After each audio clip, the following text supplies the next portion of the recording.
ഇനി ജീവിതം തുടങ്ങിയേ പറ്റൂവെന്ന് കർശനമായി രവി മതികലയോട് പറയുന്നു.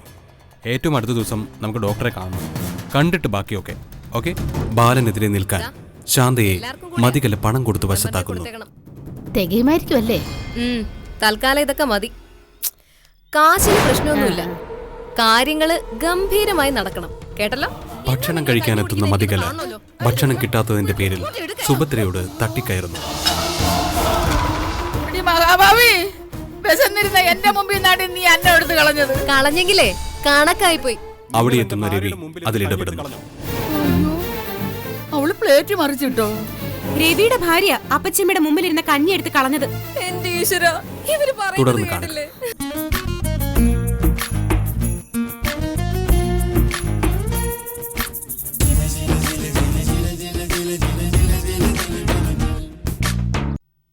എനിക്കൊരൊറ്റ കാര്യം അറിഞ്ഞാൽ മതി. എന്റെ ഭാര്യയ്ക്ക് ഇത്തിരി കഞ്ഞി കൊടുക്കണമെങ്കിൽ അവള് വെച്ചുണ്ടാക്കണമെന്ന് നിങ്ങൾ പറഞ്ഞോ? പറഞ്ഞു. അതിനെന്താ? അല്ലെങ്കിൽ ഞങ്ങൾക്ക് അടുക്കളയിൽ നിന്നൊന്നും എടുക്കാൻ പറ്റത്തില്ലേ? ഇല്ല. എടുത്താ നിങ്ങൾ എന്ത് ചെയ്യും? ഒന്നും ചെയ്യത്തില്ല. ഭാര്യയ്ക്കും ഭർത്താവിനും നാണമില്ലാന്ന് ഉറപ്പിക്കും. പിന്നെ ദിവസം 2 പേർക്ക് അന്നദാനം നടത്തുന്നതേ ഒരു പുണ്യമാ. ഞാൻ എങ്ങനെ കാണും.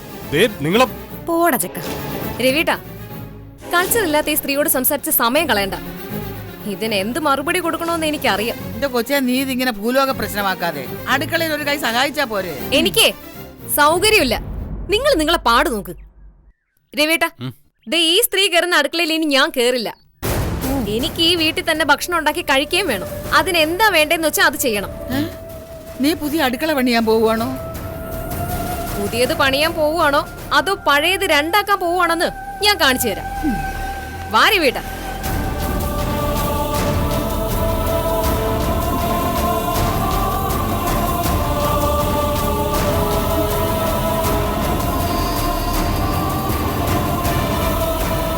എന്റെ പരുത്തിക്കാവിലമ്മേ,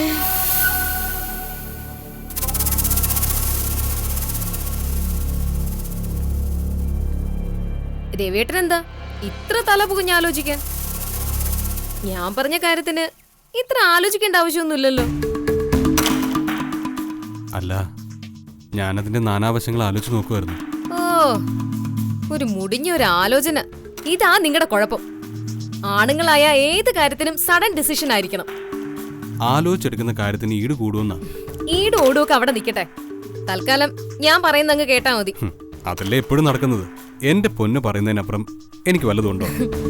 എന്നാ ഞാൻ പറയുന്നത് പോലെ അങ്ങ് ചെയ്യ്. അടുക്കള 2ആയിട്ട് വേർതിരിക്കുക. വലിയ പോർഷൻ നമുക്ക്, ചെറിയ പോർഷൻ ആ മൊറ്റവക്ക്, ആ വക്കീലിന്. ഈ അടുക്കള 2ആയിട്ട് വേർതിരിക്കാന്ന് വെച്ചാ അതെങ്ങനെയാ മതി? ഓ അതോ, അത് ഞാൻ പറഞ്ഞു തരാമേ. ശ്രദ്ധിച്ച് കേക്കണം. രവിയേട്ടൻ നേരെ അടുക്കളയിലേക്ക് ചെല്ലുക. അതിനുശേഷം വാക്കത്തി എടുക്കുക. പിന്നെ അടുക്കളയുടെ നെറുകന്തല നോക്കി ഒരു ഒറ്റ വെട്ട്. കഴിഞ്ഞു. അടുക്കള 2 കഷ്ണമായി. കളിയാക്കാതെ ഒരു വഴി പറഞ്ഞതാ പൊന്നെ. ഇങ്ങനൊരു പൊട്ടൻ. അടുക്കള 2ആക്കാന്ന് വെച്ചാ നമ്മള് വേറെ അടുക്കള സെറ്റ് ചെയ്യുന്നു, അത്ര തന്നെ. അതിന് ഗ്യാസ് കുറ്റി, അടുപ്പും പാത്രങ്ങളൊക്കെ വേണ്ടേ? വേണം, വാങ്ങിക്കണം. അതിനെന്താ? ഓ, അതോർത്ത് നിങ്ങൾ ഇനി ചങ്കൊന്നും തിരുമണ്ട. ഞാൻ വാങ്ങിച്ചോളാം. ഇതെന്റെ അഭിമാന പ്രശ്നോ. അവളുടെ മുമ്പിൽ വേറൊരു അടുക്കള വച്ചേ പറ്റൂ. വെക്കണം പൊന്നെ. അല്ല പൊന്നെ, ഒരു സംശയം ചോദിച്ചോട്ടെ? ചോദിക്ക്. അല്ല, വഴക്കുണ്ടാക്കാനല്ലാതെ എന്റെ പൊന്നിന് വല്ലത് വെച്ചുണ്ടാക്കാൻ അറിയോ? നിങ്ങൾ തമാശയൊക്കെ പറഞ്ഞു തുടങ്ങിയോ? വേണ്ട, ഇങ്ങോട്ട് വേണ്ട. അവനവന്റെ തരത്തിനൊത്ത് കളിച്ചാ മതി. ഞാൻ എന്റെ അമ്മയെ വിളിച്ച് കാര്യം പറഞ്ഞിട്ടുണ്ട്. വേണ്ടത് അമ്മ ചെയ്തോളൂ. വീട്ടിലേക്ക് വാങ്ങേണ്ട സാധനങ്ങളുടെയും പാത്രങ്ങളുടെയും ലിസ്റ്റ് നിങ്ങൾ കൊടുത്തേക്കണം. ഞാനോ? പിന്നെ ഞാനോ? എനിക്കറിയാമോ വീട്ടിൽ എന്തൊക്കെയാ വേണ്ടെന്ന്. എന്നാ പിന്നെ ഞാനൊരു ലിസ്റ്റ് ഉണ്ടാക്കാം. അത് കഴിഞ്ഞ് ഞാനൊരു മെനു ഉണ്ടാക്കി തരാം. ഓരോ ദിവസവും വെറൈറ്റി ഡിഷസ് ആയിരിക്കണം നമ്മുടെ അടുക്കളയിൽ. അതിന്റെ മണം അടിച്ച് കൊതി പിടിച്ച് ഭ്രാന്ത് പിടിക്കണം. ആ തള്ളയ്ക്കും നിങ്ങളുടെ പെങ്ങക്കും പിന്നെ വക്കീലിനും. ഭക്ഷണം ഉണ്ടാക്കിയുള്ള ഈ മത്സരം വേണോ പൊന്നെ? എന്താ? അല്ല, ബാലേട്ടൻ നല്ല പാചകക്കാരനാ. അപ്പച്ചിയമ്മയും നല്ല പാചകക്കാരിയാ. ഇന്ദുവേടത്തി നല്ല പാചകക്കാരി ആയിരിക്കും. ഇന്ദു എടുത്തിയോ? വക്കീല് അങ്ങനെ വിളിച്ചാ മതി. ഓ മതി മതി. ഉം. മതി മതി. പാചക മത്സരത്തില് തോറ്റുപോകുമെന്ന പേടിയൊന്നും നിങ്ങക്ക് വേണ്ട. പുറത്തു നിന്ന് ഞാൻ പാചകക്കാരെ ഇറക്കും. എന്നോടാണോ കളി? എന്നാ പിന്നെ കുഴപ്പമില്ല. അപ്പൊ പിന്നെ നമ്മൾ തീരുമാനിച്ച പോലെ വയലോരം വീട്ടിൽ ഇനി മുതൽ 2 അടുക്കള. അല്ല പൊന്നെ, ഓ പിന്നെയും പൊന്നും തേനും എന്നതാ? വീട്ടിലെ ഇളയവൻ എന്ന നിലയ്ക്ക് ഈ വീട് എന്റെ സ്വന്തമായിട്ട് മാറേണ്ടതല്ലേ? അപ്പൊ പിന്നെ അടുക്കളയുടെ പാതിയൊക്കെ മാത്രമായിട്ട് ഞാൻ മാറി നിൽക്കണോ? അവരെ അങ്ങ് പുകച്ച് പുറത്ത് ചാടിച്ച് അടുക്കള മൊത്തമായിട്ട് അങ്ങെടുത്താ പോരെ? അത് അത്ര പെട്ടെന്നൊന്നും നടക്കത്തില്ല. ആ വക്കീല് പെണ്ണുമ്പുള്ള ഒരു ഉടുമ്പിനെ പോലെയാ. പിടിച്ച പിടിയാലെ പോവാതെ ഇവിടെ തന്നെ നിൽക്കും. നമുക്ക് പതിയെ പറഞ്ഞിറക്കി വിടാം. തൽക്കാലം അടുക്കള 2 ആവട്ടെ. അതെ, 2 ആവട്ടെ. ശരി, നിങ്ങൾ അകത്ത് പോയിരുന്ന് ലിസ്റ്റ് എഴുത്. Go man. അല്ല മതി, ഒരു സംശയം കൂടി. ഒരു സംശയവുമില്ല. Go man. പോവാൻ.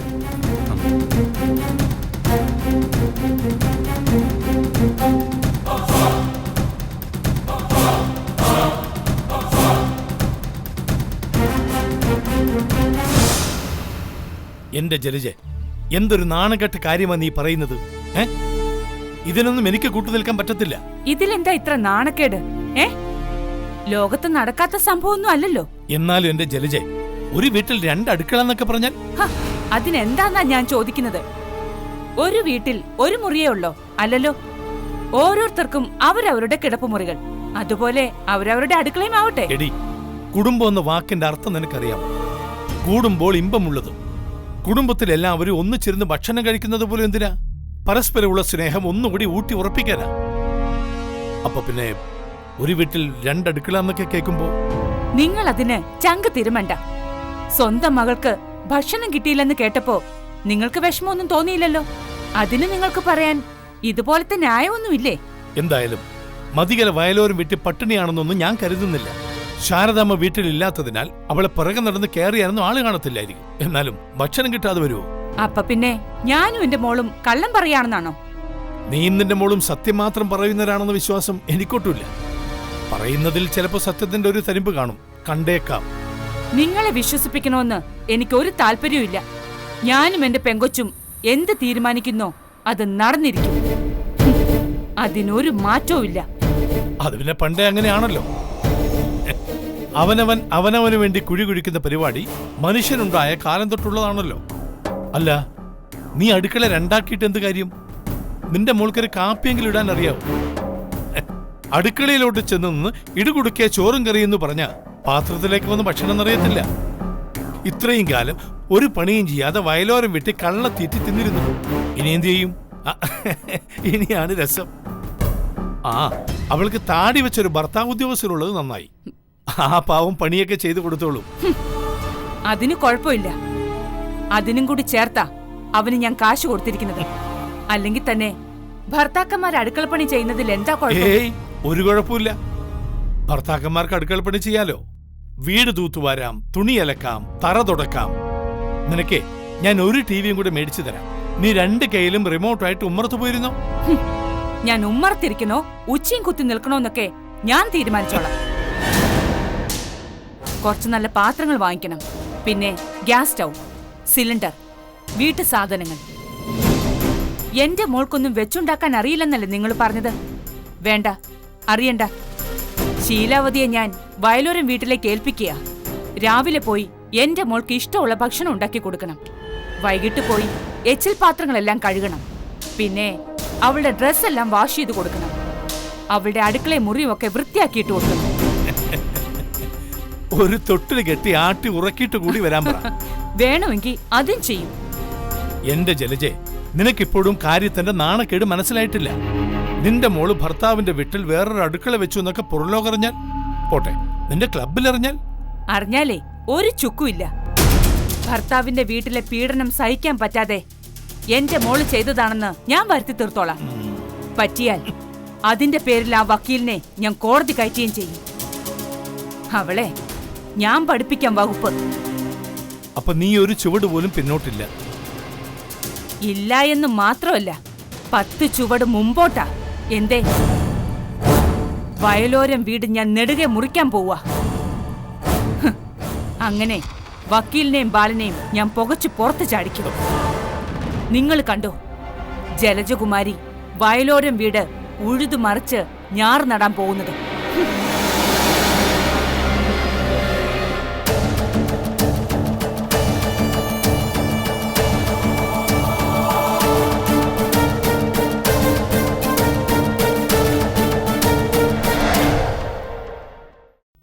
എന്റെ ചന്ദ്രേട്ടാ, ഇത്രയും സെന്റി ആവില്ലേ? ഇതൊക്കെ ജീവിതത്തിലെ ഓരോരോ പ്രതിസന്ധികളാ. അതൊക്കെ തരണം ചെയ്തല്ലേ പറ്റൂ. ഇന്ദുവിന് അങ്ങനെയൊക്കെ പറയാം. നിങ്ങളൊക്കെ പഠിപ്പുള്ളവർ, പട്ടണത്തിൽ ജീവിച്ചവർ. പക്ഷേ എന്നെ സംബന്ധിച്ചിടത്തോളം ഒരു വീട്ടിൽ 2 അടുക്കള എന്നൊക്കെ പറയുന്നത് എൻ്റെ ഹൃദയം 2ആയിട്ട് പിളർക്കുന്ന പോലാ. എന്റെ ഏട്ടാ, ഇത് നമ്മളായിട്ട് അവരെ നിർബന്ധിച്ച് ചെയ്യിക്കുന്ന കാര്യമാണോ? രവിയുടെയും അവന്റെ ഭാര്യയുടെയും അഹങ്കാരം. ചന്ദ്രേട്ടൻ എന്താ അത് മനസ്സിലാക്കാത്തത്? ഇന്ദു അങ്ങനെ ഒരു വഴക്കുണ്ടാക്കണ്ടായിരുന്നു. ബെസ്റ്റ്. അപ്പോ അങ്ങനെയായി കാര്യങ്ങള്. എന്റെ ഏട്ടാ, ഞാൻ ആരോടും വഴക്കിനൊന്നും പോയിട്ടില്ല. പകുതി തമാശയായിട്ടേ ഞാൻ കലയോട് പറഞ്ഞിട്ടുള്ളൂ. ഇഷ്ടപ്പെട്ട ഭക്ഷണം കഴിക്കണമെങ്കിൽ അവനവൻ തന്നെ അടുക്കളയിൽ കയറണമെന്ന്. അതിലെന്താ ഏട്ടാ ഇത്ര തെറ്റ്? തെറ്റൊന്നുമില്ല. എന്നാലും ഒരു വീട്ടിൽ 2 അടുക്കളയായില്ലേ? എന്റെ ഏട്ടാ, ഇതൊക്കെ അവരും ചിന്തിക്കേണ്ട കാര്യങ്ങളല്ലേ? ഏട്ടൻ വെറും ഒരു പാവാ. ഏട്ടൻ ഇങ്ങനെയൊക്കെ ചിന്തിച്ചു വേദനിക്കുമെന്ന് അവർക്ക് നന്നായിട്ട് അറിയാം. അതാ അവളിങ്ങനെ കളിക്കുന്നത്. രവി ഒരു പാവം. എന്റെ അനിയനോട് എനിക്ക് സഹതാപേ ഉള്ളൂ. രവി എന്നെ എന്ത് വേണമെങ്കിലും പറഞ്ഞോട്ടെ ഇന്ദു, എത്ര വേണേലും നോവിച്ചോട്ടെ. പക്ഷേ അവനെ വേദനിപ്പിക്കുന്നതൊന്നും ഇനി ഞാൻ പറയില്ല. ഒന്നാമത് അച്ഛനില്ല, ഇപ്പൊ അമ്മയും. അവന് സ്വന്തമെന്ന് പറയാൻ ഞാനല്ലേ ഉള്ളൂ. ഞാനായിട്ട് അവനെ നോവിക്കാൻ പോവില്ല. ഏട്ടന്റെ കാര്യത്തില് ഇങ്ങനെ ആരും ചിന്തിക്കാറില്ലല്ലോ. അത് സാരമില്ല. ഒന്നും തിരിച്ചു പ്രതീക്ഷിച്ച് ബാലൻ ആരെയും സ്നേഹിച്ചിട്ടില്ല. ഇപ്പൊ രവിയുടെ നോട്ടത്തിൽ അവൻ ചെയ്യുന്നതെല്ലാം സത്യമാ. പക്ഷേ ഒരു ദിവസം അവനെല്ലാം തിരിച്ചറിയും. അന്ന് പക്ഷെ അവൻ കരയേണ്ടി വരും. ആ ചിന്ത പോലും എന്നെ വേദനിപ്പിക്കുന്നുണ്ട് എന്തു. എന്റെ പാവേട്ടൻ ഒന്നും ചിന്തിക്കണ്ട, എല്ലാം ശരിയാവും. എന്നാലും അവനോടൊന്ന് സംസാരിച്ചു നോക്കാം അല്ലേ ഇന്ദു? എന്റെ അനിയനല്ലേ? അവൻ സമ്മതിക്കുമായിരിക്കും.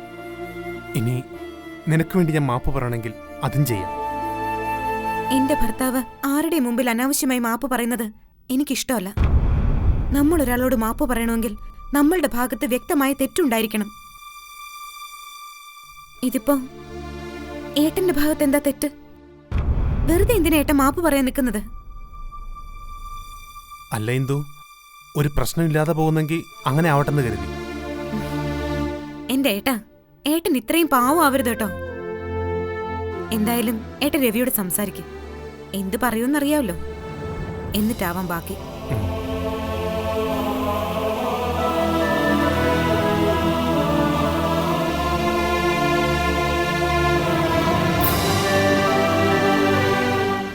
മനുഷ്യ മനുഷ്യ മനുഷ്യ അറിഞ്ഞില്ലേ? പറവട്ടു.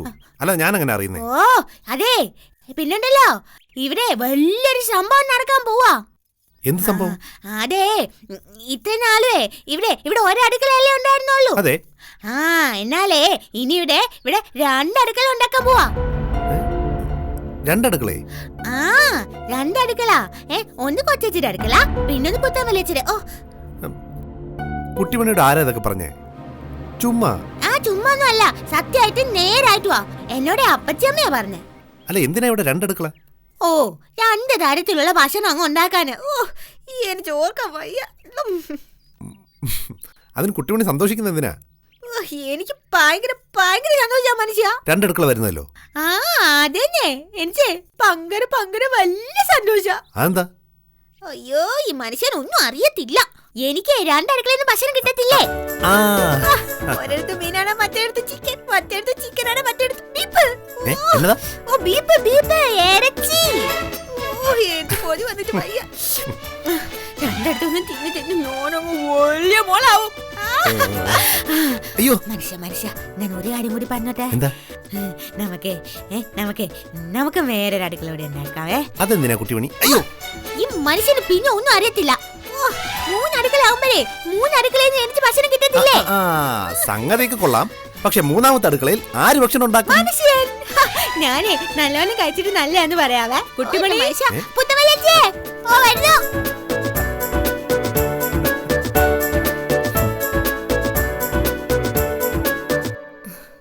ഞാൻ പറഞ്ഞതെല്ലാം വാങ്ങിച്ചോ?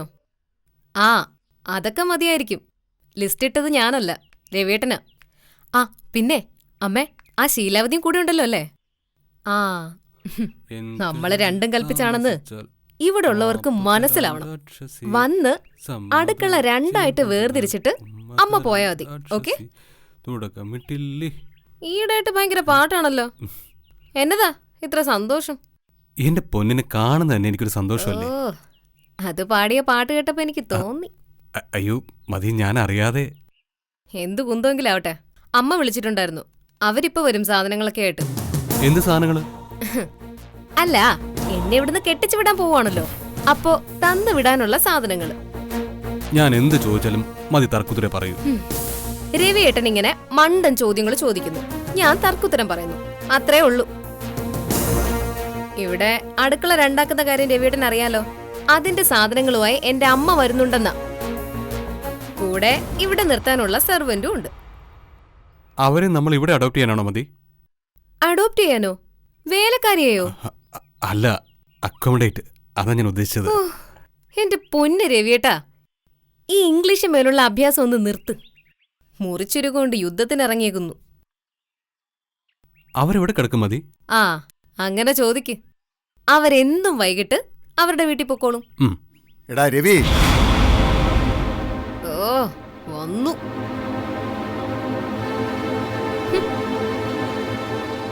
നീ എന്നതാ കൊച്ചേ, മനുഷ്യനെ കാണുമ്പോ ഒരുമാതിരി ചതുരത്തി കാണുമ്പോൾ. നിങ്ങളെ ഒന്നും കാണുമ്പോ എനിക്ക് ചിരിക്കാൻ തോന്നുന്നില്ല. ഞങ്ങൾ എന്നാ തെറ്റ് ചെയ്തു നിന്നോട്? നന്ദിയില്ല, അത്ര തന്നെ. എന്നാ നന്ദിയുടെ കൊച്ചെ ഇവിടെ ഉള്ളവർ കാണിച്ച്? നിന്റെ ഈ കണക്ക് പറച്ചില്ല തന്നെ എന്നാ മോശ. അപ്പച്ചേപ്പൻ എന്തെങ്കിലും പറയാൻ വന്നാണെങ്കിൽ അത് പറ, അല്ലാതെ മതി ചുമ്മാ ടെൻഷൻ ആക്കണ്ട. രവി, ഇവിടെ രണ്ടടുക്കളേക്കാൻ പോവാണ്. അതെ, അറിഞ്ഞില്ലായിരുന്നോ? കൊച്ചേ, അതൊട്ടും ശരിയല്ലാത്ത കാര്യമാണ്. ഇവിടെ 10 മാത്രം പ്രശ്നം ഉണ്ടാക്കണോ? എനിക്കും എന്റെ ഭാര്യയ്ക്കും ഭക്ഷണം കിട്ടാത്തടത്ത് ഞങ്ങൾ പിന്നെ എന്നാ ചെയ്യണം? വായു ഭക്ഷിക്കണോ അതോ പട്ടിണി കിടക്കണോ? അതല്ലടാ, ഉള്ള അടുക്കളയിൽ എല്ലാരും കൂടെ അങ്ങ് സഹകരിക്കണം. അതല്ലേ നാട്ടു നടപ്പ്. എനിക്ക് സൗകര്യമില്ല. എനിക്ക് സഹകരിക്കാൻ തക്ക നിലവാരമുള്ള ആളുകൾ ഇവിടെ ഉണ്ടാവുമ്പോ ഞാൻ അറിയിക്കാം. ആരുടെ നിലവാര തകർച്ചയുടെ കാര്യമാ കലമോളെ? ഈ ലോകത്തിന്റെ മൊത്തത്തിലുള്ള കാര്യമാണോ പറയുന്നേ, അതോ എന്റെ കാര്യം? ദേ, ഞാൻ നിങ്ങളോടൊന്നും പറഞ്ഞില്ല. വെറുതെ ഏണിയും കൊണ്ട് എത്തിക്കേറാൻ വരല്ലേ. കലമോൾ ചെറിയ പ്രായം, അതിന്റെ തിളപ്പും എടുത്തുചാട്ടും ഒക്കെ ഇപ്പൊ ഈ കാണിക്കുന്നത്. ഒരു വീട് രണ്ടായി മാറ്റുക എന്ന് പറയുന്നത് മനസ്സ് നെടുകെ മുറിച്ച് രണ്ടായി മാറ്റി വെക്കും പോലെയാ. വീട് പിന്നെ ഒന്നായിന്ന് വരും, പക്ഷെ മനസ്സുകൾക്കിടയിലെ വിടവ് അങ്ങനെ തന്നെ നിൽക്കും. ഓ ആയിക്കോട്ടെ. കൊച്ചേ, ഒരരിശം കൊണ്ട് കിണറ്റി ചാടാം, പക്ഷെ 1000 അരിശ കൊണ്ട് തിരിച്ചു കയറാൻ പറ്റത്തില്ലെന്ന് കേട്ടിട്ടില്ലേ? നിങ്ങൾ അതൊരു കടലാസിൽ എഴുതാ. മഹാത്മാ കാവടി 5ാം ക്ലാസ് എന്ന് എഴുതി ഞാനത് ഭിത്തിയില് ഒട്ടിച്ചു വെക്കാം. പെണ്ണേ, അപ്പച്ചേപ്പന്റെ പാട് നോക്ക്. ഇതുകൂടെ പിടിച്ചു.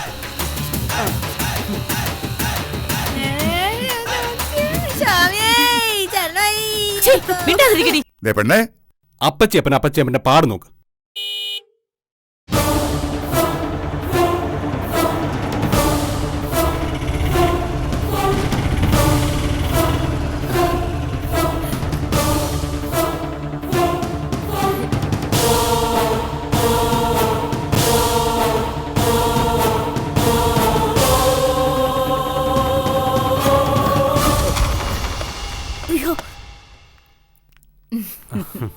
അമ്മ പെട്ടെന്നിങ്ങി വന്നല്ലോ.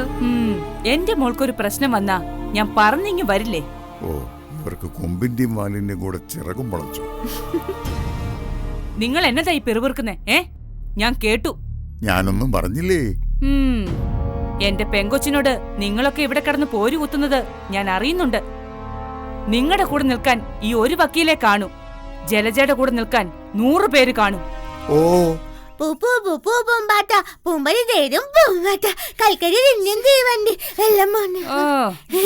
വന്നല്ലോ 1-ാം നമ്പർ പോരുകാരി പൊട്ടിമണി.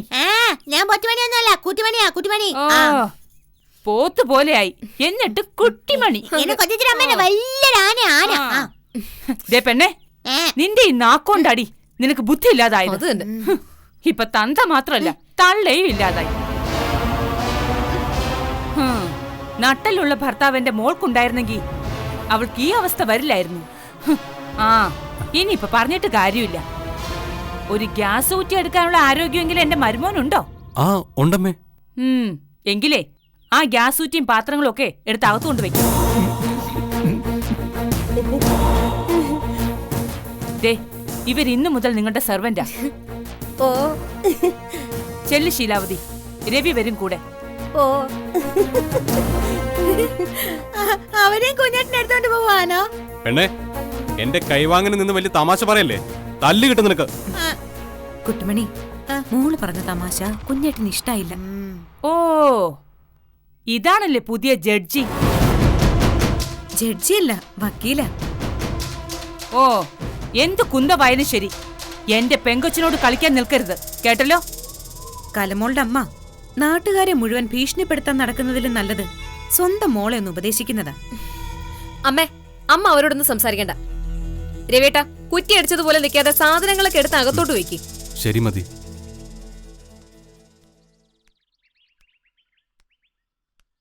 മോൻ വാ വാ വാ. പിടി, എടുക്ക്. അല്ല, മോന്റെ തലയിലോട്ടിരിക്കട്ടെ. അല്ല മോനെ, പോവല്ലേ പോവല്ലേ, നിക്ക്. അതാ ഇതുകൂടെ പിടിച്ചു.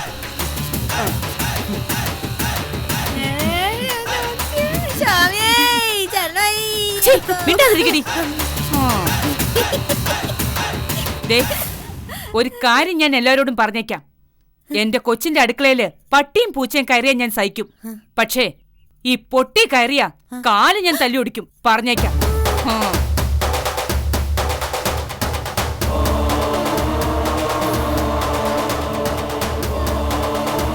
കുട്ടുമണിയുടെ കാലൊന്നും ആരും തല്ലി ഒടിക്കത്തില്ല കേട്ടോ. പുത്തമല്ലേച്ച് നോക്കിക്കോളാം.